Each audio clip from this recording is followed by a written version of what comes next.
رب اشرح لی صدری ویسر لی امری واحلل عقدۃ من لسانی یفقهوا قولی۔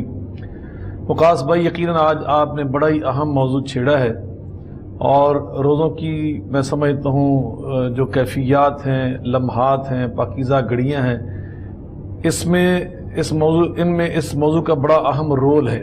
نبی کریم علیہ الصلوۃ والسلام کے ارشاد گرامی ہے کہ من لم یدع قول الزور والعمل به فلیس للہ حاجۃ فی ان یدع طعامہ وشرابہ، جو روزہ رکھنے کے باوجود اللہ کی مخلوق کو دھوکہ دینے سے، ان کے استحصال کرنے سے، ان کے ساتھ جھوٹ بولنے سے، ان کے ساتھ فریب کرنے سے، ان کی غیبت چغلی کرنے سے، ان کی دل آزاری کرنے سے باز نہیں آتا، اللہ کو اس کے بھوکا پیاسا رہنے سے کوئی سروکار نہیں۔ سبحان اللہ، سبحان اللہ۔ کم من صائم لیس لہ من صیامہ الا الجوع، کتنے ایسے بد نصیب روزے دار ہیں کہ جن کو سوائے بھوک اور پیاس کے ہاتھ کچھ بھی نہیں لگتا۔ تو اس لیے روزے تو ہمیں ہمدردی سکھاتے ہیں، انسانیت کے ساتھ محبت، ان کے ساتھ اچھا برتاؤ سکھاتے ہیں۔ نبی کریم علیہ الصلوۃ والسلام فرماتے ہیں قد اذلکم شہر عظیم شہر مبارک، اور امام بہقی رحمۃ اللہ علیہ نے اس حدیث کو روایت کیا ہے کہ آپ علیہ الصلوۃ والسلام نے شعبان کی آخری تاریخ کو ماہ رمضان کے استقبال کے لیے جو خطبہ ارشاد فرمایا، اس میں آپ فرماتے ہیں قد اذلکم شہر عظیم شہر مبارک شہر الصبر و شہر المواسات، وہ ماہ مقدس آ رہا ہے جو تمہیں ہمدردی سکھانے آ رہا ہے۔ سبحان اللہ، اللہ کی مخلوق کے ساتھ طرز کھانا، ان کے ساتھ رحم دلی کرنا، ان کے ساتھ اچھا رویہ کرنا۔ حضرت معاذ بن جبل رضی اللہ تعالیٰ عنہ بیان فرماتے ہیں اوصانی خلیلی، میرے خلیل، میرے مصطفیٰ، میرے آقا و مولا جناب محمد کریم صلی اللہ علیہ وسلم نے مجھے خاص نصیحت فرمائی، اتق اللہ حیث ما کنت واوصانی، مجھے یہ سب سے پہلی وصیت فرمائی اتق اللہ حیث ما کنت وخالق الناس بخلق حسن، زندگی کے جس موڑ پر، جس مرحلے میں رہو، تقوی کا دامن کبھی نہ چھوڑنا۔ لیکن ساتھ فرمایا اس کا تعلق اللہ کے ساتھ ہے۔ اگلا جملہ یہ تھا، آپ نے دوسرا حکم یہ دیا وَخَالِقِ النَّاسَ بِخُلُقٍ حَسَنٍ، اللہ کی مخلوق کے ساتھ جو تو نے برتاؤ کرنا ہے وہ اچھے اخلاق کے ساتھ، اچھا رویہ ہونا چاہیے اللہ کی مخلوق کے ساتھ۔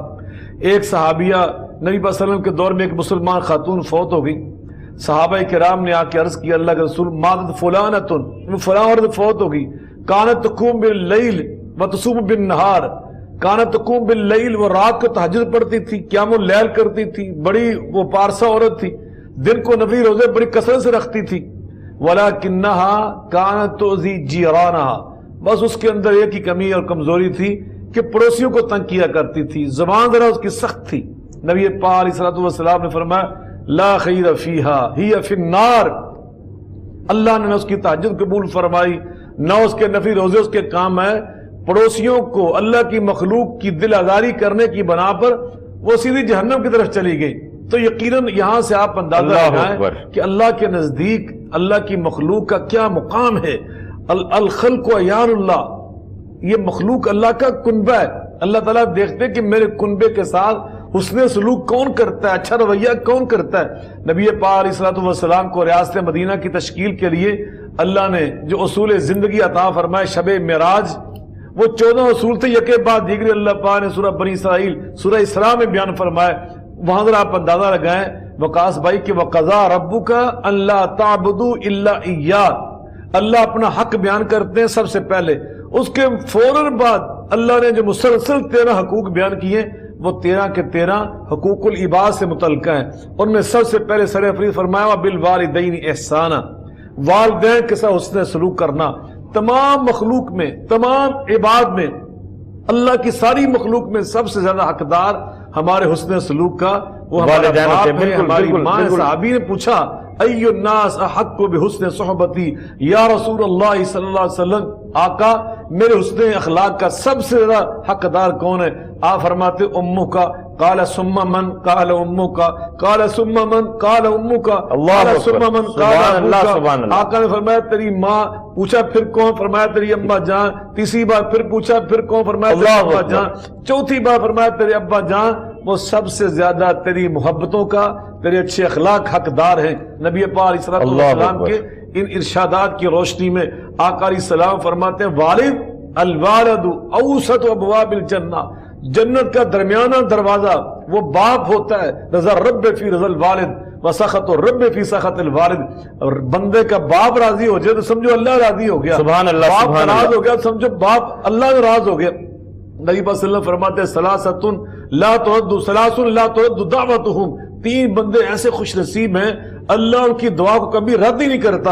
ان تین میں فرمایا ودعوت الوالد، جب والد اپنی اولاد کے حق میں دعا کرتا ہے اللہ اس کی دعا کو ضرور قبول فرما لیتا ہے۔ تو یہ ہے والد کا مقام، بالکل میں اور والدہ کا مقام۔ بالکل میں والدین کے جو حقوق ہیں اس پہ بہت سیر حاصل گفتگو ہونی چاہیے، اور اولاد کے جو حقوق ہیں اس پہ بھی، لیکن چونکہ ناظرین ہم اس وقت بات کر رہے ہیں ہمارے جو حقوق العباد ہیں اس میں رشتہ داروں کے حقوق آ جاتے ہیں، اس میں ہمساؤں کے حقوق آ جاتے ہیں، اس میں آپ کے دفتر پہ کام کرنے والے لوگوں کے حقوق آ جاتے ہیں، اس میں آپ کے دوستوں کے حقوق آ جاتے ہیں، اس میں میاں بیوی کے حقوق ہیں، اس میں بہن بھائیوں کے حقوق ہیں، اس میں معاشرے کے حقوق ہیں، اس میں پھر معاشرے کی ذمہ داران کی عوام کے ساتھ جو جڑت ہے اس کے حقوق ہیں۔ یہ ایک ایسا سٹرکچر ہے جو اسلام نے ہی بلڈ کیا ہے، کہیں اور ہمیں یہ چیزیں دکھائی نہیں دیتی۔ ہاں مغرب نے ہم سے یہ سب کچھ اڈاپٹ کیا، ہم سے یہ لیا اور کامیابی کی طرف بڑھے، ہم اپنے نقائص کے سبب پیچھے ہیں، ہمیں یہ ماننا چاہیے۔ مفتی صاحب ون بائی ون ہم آگے بڑھیں گے۔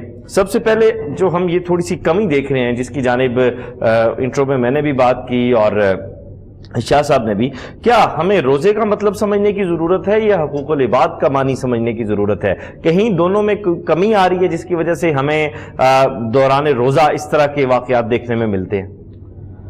بسم اللہ الرحمن الرحیم، الصلاۃ والسلام علیک یا رسول اللہ وعلی آلک واصحابک یا سیدی یا حبیب اللہ۔ محترم وقاص عزیز صاحب، بڑا خوبصورت موضوع ہے روزہ اور حقوق العباد، اور یہ بات سمجھنے کی ہمیں ضرورت ہے کہ حقیقت میں رمضان میں روزے جو فرض کیے گئے اس کی جو وجہ بیان کی قرآن میں خالق کائنات نے، اس پہ جب ہم غور کرتے ہیں تو ہمیں بڑا واضح طور پہ یہ بات نظر آتی ہے کہ رمضان ہمیں کچھ سکھانے آتا ہے۔ قرآن مقدس میں خالق کائنات نے فرمایا، سورہ بقرہ ہے، یا ایھا الذین آمنوا کتب علیکم الصیام کما کتب علی الذین من قبلکم لعلکم تتقون، اے ایمان والو تم پر روزے فرض کیے گئے جیسا کہ تم سے پہلے لوگوں پر روزے فرض کیے گئے تھے، اور وجہ بیان فرمائی لعلکم تتقون، تاکہ تم متقی ہو جاؤ۔ تو رمضان ہمیں متقی بنانے آتا ہے، تقوی سکھانے آتا ہے، تقوی کی تربیت دینے آتا ہے۔ اور قبلہ شاہ صاحب ابھی فرما رہے تھے کہ ایک شخص روزہ رکھ لیتا ہے اور حدیث پاک میں آتا ہے کہ وہ سارا دن روزہ رکھنے کے بعد اپنی زبان کو بچاتا نہیں ہے، اپنی زبان کی حفاظت نہیں کرتا، اس کے رویوں میں تبدیلی نہیں آتی۔ اور میں درس قرآن میں استقبال رمضان کے حوالے سے گفتگو کرتے ہوئے میں نے یہ بات کہی، میں نے کہا جو چیزیں اللہ نے ہم پر حلال فرمائی ہیں، پینا حلال ہے، کھانا کھانا ہمارے لیے حلال ہے، لیکن رمضان میں صبح صادق سے لے کر غروب آفتاب تک اللہ نے پانی پینا، مشروبات کا پینا، کھانا کھانا ہم پر حرام کر دیا۔ جو چیزیں اللہ کی حلال کردہ ہیں وہ ہم پر حرام کر دی گئیں، جو پہلے سے اللہ کی طرف سے حرام کردہ ہیں، ہم رمضان میں روزے کی حالت میں جب انہیں نہیں چھوڑتے تو اس کا مطلب یہ ہے کہ ہم روزے کی حقیقی روح کو سمجھ ہی نہیں پا رہے، اور حقیقت میں اس کی روح کو جو ہے نا اس کی روح کو حاصل ہی نہیں کرنا چاہتے۔ حقیقت میں روزہ ہمیں احساس سکھاتا ہے، غمخواری سکھاتا ہے، مواسات سکھاتا ہے۔ اور ایک ایسا شخص جو سونے کا نوالا منہ میں لے کے دنیا میں آیا، جس کی زبان سے نکلنے سے پہلے اس کے والدین تمام چیزیں اس کے لیے حاضر کر دیتے ہیں، ایسا شخص بھی رمضان میں جب صبح سے لے کر شام تک بھوکا رہتا ہے تو اسے یہ احساس ہوتا ہے کہ جنہیں اللہ نے یہ نعمتیں نہیں عطا فرمائیں، جو غربت کی زندگی گزار رہے ہیں، غربت کی لکیر سے نیچے زندگی گزار رہے ہیں، ان کے شب و روز کیسے گزرتے ہوں گے اور وہ کیسے اپنا گزارا کرتے ہوں گے۔ تو یہ احساس دلانا مقصود تھا، مسلمانوں کو یہ بتانا مقصود تھا کہ تم پر اللہ نے انعامات فرمائے ہیں تو تم ماہ رمضان میں اللہ کے ان انعامات کا شکر ادا کرو۔ اللہ نے پورا سال تمہیں کھانے کے لیے رزق عطا فرمایا تو اللہ کے حکم کے مطابق اسے چھوڑ دو۔ اللہ کے حکم کے مطابق ہم نے حلال کردہ چیزوں کو تو چھوڑ دیا، لیکن جو حرام کردہ چیزیں ہیں، غیبت ہے، چغل خوری ہے، لوگوں کو ستانا ہے، ملاوٹ ہے، اور پھر اس کے بعد حق تلفی ہے، اور حق تلفی کے کئی جو ہے نا وہ صورتیں ہیں۔ میں عرض کرنا چاہوں گا وقاص عزیز صاحب، ہم بظاہر تو دیکھتے ہیں نا جی، رشتہ داروں کے حقوق ہیں، والدین کے حقوق ہیں، اولاد کے حقوق ہیں، ہم پر راستے کے بھی حقوق ہیں۔ ہم راستے سے گزر رہے ہیں اور اگر ہم نے راستہ روک لیا ہے اور پیچھے ٹریفک بلاک ہو گئی ہے تو ہم نے راستے کا حق جو ہے راستے کی حق تلفی کی ہے. صحیح. ہم نے اگر گلی میں تھڑا بنا دیا ہے اور راستے میں لوگوں کو گزرنے میں جو ہے نا مشکلات ہوتی ہیں تو ہم نے راستے کے حقوق جو ہے وہ طرف کر دیے ہیں. ہم گاڑی میں بیٹھے ہیں, 2 والی سیٹ ہے, ہمارے ساتھ والا شخص تنگ ہو رہا ہے اور میں نے زیادہ جگہ گھیر لی ہے تو یہ اس کی حق تلفی کی جا رہی ہے. کھانا کھانے کے لیے بیٹھے ہیں, 2 لوگ کھانے والے ہیں, ایک پلیٹ میں کھانا کھا رہے ہیں تو ایک شخص زیادہ کھا لیتا ہے اور دوسرے کی یہ حق تلفی کر رہا ہے. اتنی باریکیاں ہم کیوں نہیں سمجھ پاتے؟ اس کی حقیقت میں اصل وجہ یہ ہے کہ دین سے دوری ہے. ہم دین سیکھنا ہی نہیں چاہتے اور دین تو کیا لوگوں کی دلچسپی ختم ہو گئی ہے یا سکھانے والے نہیں رہے؟ اصل میں معاملہ یہ ہے, سکھانے والے بھی ہیں, عوام الناس کچھ دین سے دور ہوتی نظر آتی ہے. اس کے مختلف عوامل ہیں, سوشل میڈیا اور مختلف جو ہے وہ بیرونی طاقتوں کی جو کیفیات ہیں, ہمارے نصاب میں مسلسل جو تبدیلیاں دیکھنے میں آ رہی ہیں تو اسلام کو ہم یہ سمجھتے ہیں کہ شاید یہ کوئی پرانی چیز ہے, اب ہم جدت کی طرف جائیں, لیکن حقیقت میں یہ ہے کہ دقیانوسیت جو ہے اس کے خاتمے کے لیے دین آیا ہے اور اسلام دقیانوسی کو ختم کر کے جدت کی طرف آنے کا نام اسلام ہے. صحیح. اور ہماری نوجوان نسل جب تک اسلام کے آغوش میں نہیں آئے گی اور اسلام کے دامن رحمت کی طرف متوجہ نہیں ہوگی تو ہم مختلف مسائل کا شکار رہیں گے. صحیح. بریک کی جانب بڑھنا ہے جی. اور ہم اکثر دیکھتے ہیں کہ بہت سے لوگ جو ہیں اپنے گھر کے باہر جو رستے کی جگہ ہوتی ہے اس میں یا کیاریاں بنا لیتے ہیں یا پھر وہاں پہ پارکنگ اپنی گاڑی کی بنا لیتے ہیں, کھڑا کر لیتے ہیں, جس کی وجہ سے گلی تنگ ہو جاتی ہے, بلاکنگ کی کیفیت پیدا ہو جاتی ہے. تو ہمیں یہ بڑی خوبصورت انہوں نے بات کی اور یہ تو ایک چھوٹی سی بات ہے جس کی جانب ہم توجہ نہیں دیتے. اگر ہم اس کی جانب بھی توجہ دے لیں تو یقیناً ہم ثواب بھی کمائیں گے اور دوسروں کے لیے آسانی پیدا کرنے کا سبب بھی بنیں گے. یہاں وقت ہوا ایک بریک کا.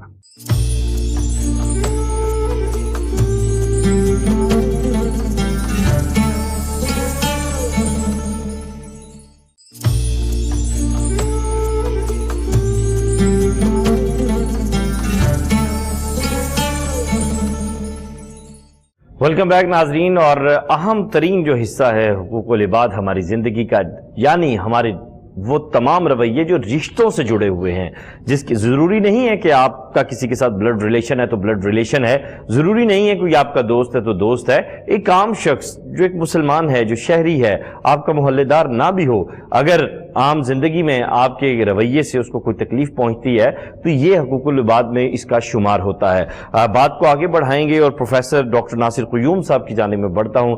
ڈاکٹر صاحب, حقوق العباد کی بات ہو رہی ہے, ہم اپنے خونی رشتوں کے بارے میں تو بہت زیادہ کیئرفل ہوتے ہیں, لیکن وہ رشتے جو ہماری عائلی زندگی کو چھوڑ کر سماجی زندگی سے جڑے ہوتے ہیں, ان کے بارے میں اسلام کیا کہتا ہے اور ان کی کیا اہمیت ہے؟ جی, بسم اللہ الرحمن الرحیم. اللہ پاک کا شکر ادا کرتے ہیں. اس ماہ مقدس کے اندر ہم نے انتہائی بہترین موضوع آپ نے ہمیں دیا اور اس سے ہمیں سیکھنے کی اور سمجھنے کی اور منزل تک پہنچنے کی بہت زیادہ مدد ملے گی. بنیادی طور پر ہم کسی بھی موضوع کے اوپر جب بات کرتے ہیں تو میرے دل اور دماغ میں یہ ہوتا ہے کہ ہم کیا اصل منزل کی طرف ہماری سوچ, ہماری باتیں, ہمارا سارا سلسلہ چل رہا ہے کہ نہیں, ہمیں دیکھنے والے کیا ہمیں سمجھ پا رہے ہیں کہ نہیں. نبی اکرم صلی اللہ علیہ وسلم کی بارگاہ میں کچھ صحابہ باہر کھڑے ہو گئے اس ارادے کے ساتھ کہ ہم حضور کی باتیں سنتے ہیں, اللہ اس کے رسول کی محبت میں دل لبریز ہو جاتے ہیں, مگر ہم جب اپنے خاندان, اپنے کاروبار, اپنے رشتہ داروں کی طرف جاتے ہیں تو دوبارہ دنیا کے اندر مشغول ہو جاتے ہیں. ان کا ارادہ یہ تھا کہ سب کچھ چھوڑ چھاڑ کے حضور کی بارگاہ میں جا کے کھڑے ہو گئے حضور کے کاشانہ اقدس کے باہر کہ حضور سے اجازت طلب کریں کہ ساری دنیا کو چھوڑ کے ہم صرف اللہ اللہ کرنے کے لیے کسی پہاڑی سلسلے کی طرف چلے جائیں گے, کسی بیابان جنگل کی طرف چلے جائیں گے. حضور کی بارگاہ کے باہر کھڑے اور یہ آپس میں باتیں کر رہے ہیں. آقا کائنات صلی اللہ علیہ وآلہ وسلم باہر تشریف لائے اور آپ نے ان کا کلام سن لیا اور آپ نے ان سے سوال کیا کہ اے اللہ کی محبت میں سب کچھ چھوڑ کے دنیا سے کنارہ کش ہونے کا سوچنے والوں, اتنا بتا دو کہ کیا تم مجھ سے زیادہ اللہ سے ڈرتے ہو؟ جو لوگ یہ سمجھتے ہیں کہ ہم اپنے رشتہ دار, ماں باپ, دوست, احباب,